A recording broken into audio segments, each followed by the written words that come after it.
out of so many great performances.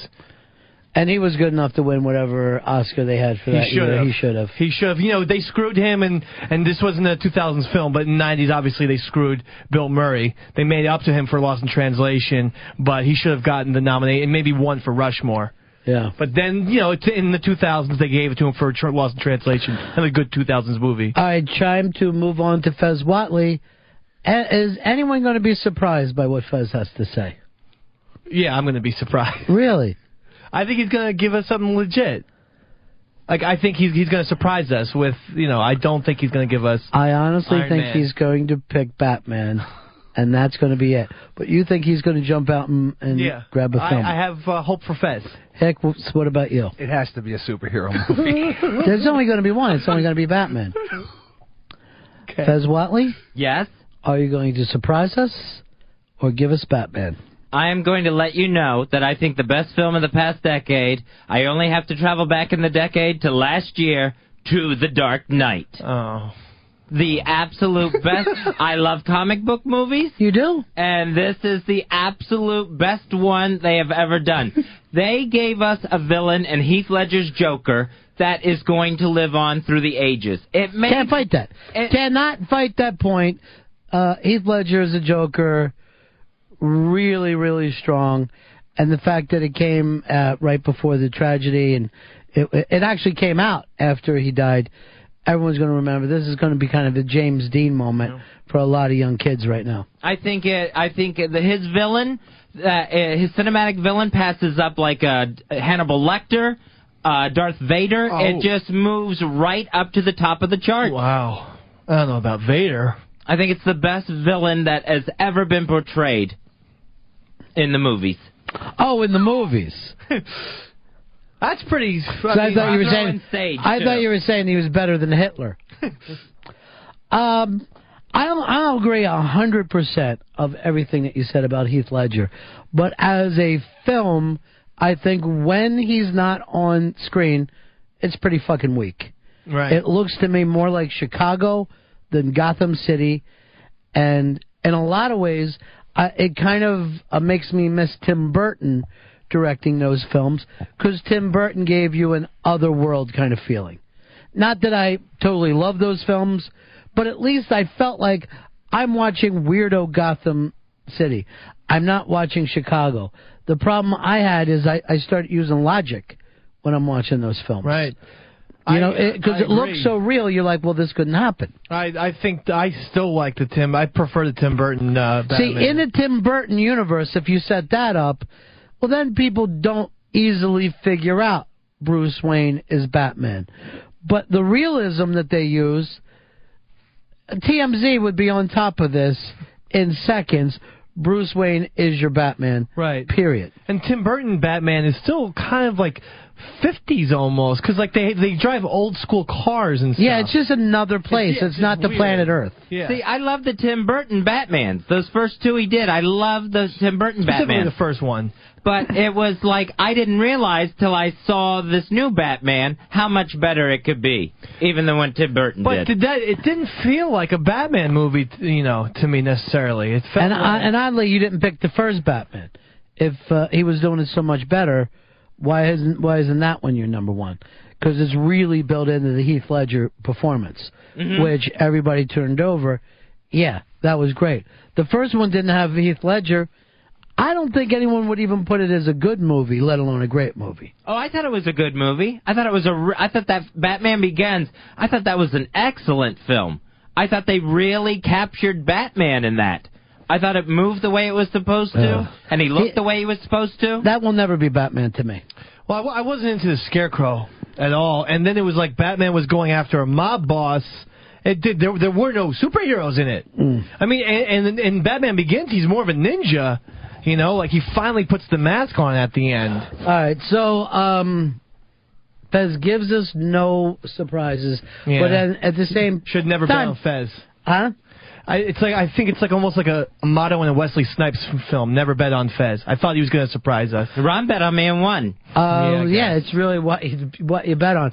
But I do, and I give him all the respect in the world for the Heath Ledger part, and that isn't just because Heath Ledger died. the kid was unbelievable in that. And it does kind of make you feel like, what if he would have lived? How many more great roles would he had in it? Because you think in this decade, he had that and Brokeback Mountain, he could be up for, performer of the decade, just on those two roles that are really night and day from each other. For me, I picked, and this is going to be a surprise, I think, to you guys, a sci-fi film. A sci-fi film.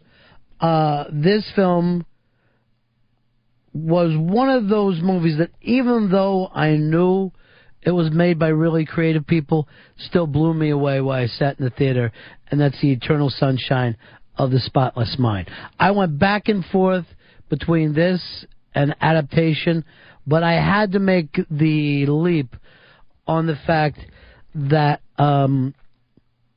just what I complained about with the Batman film, it just went to another reality that you believed. Mm-hmm. You didn't sit around watching this film going, wait, how would that work?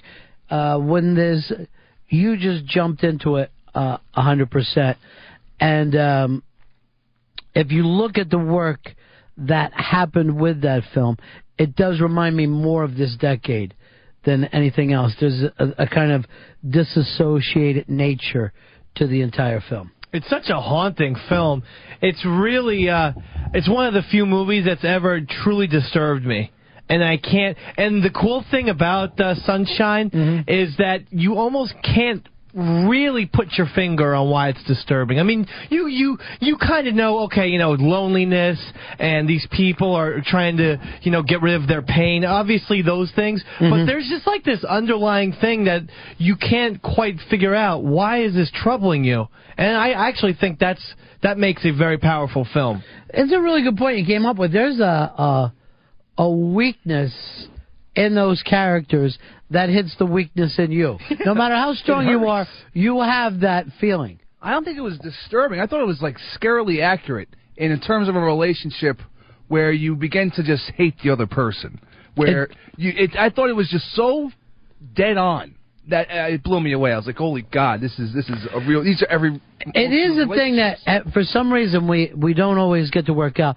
But if you remember, in that early dating flush that you have, where you're just like, this person is so fantastic, and I just want to do things and think about them, how we take that into, this person doesn't do enough for me. Right. You know what I mean? Like, when you first meet somebody that you think is terrific, you never think, yeah, but what is she going to do for me now?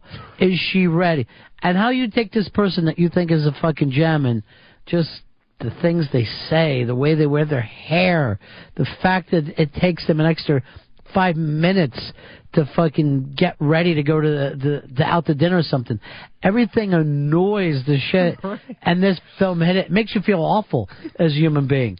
Yeah, it really does. And it's upsetting. Every quirk just fucking starts to drive you insane. Nuts. And later we're going to get into performance of the decade.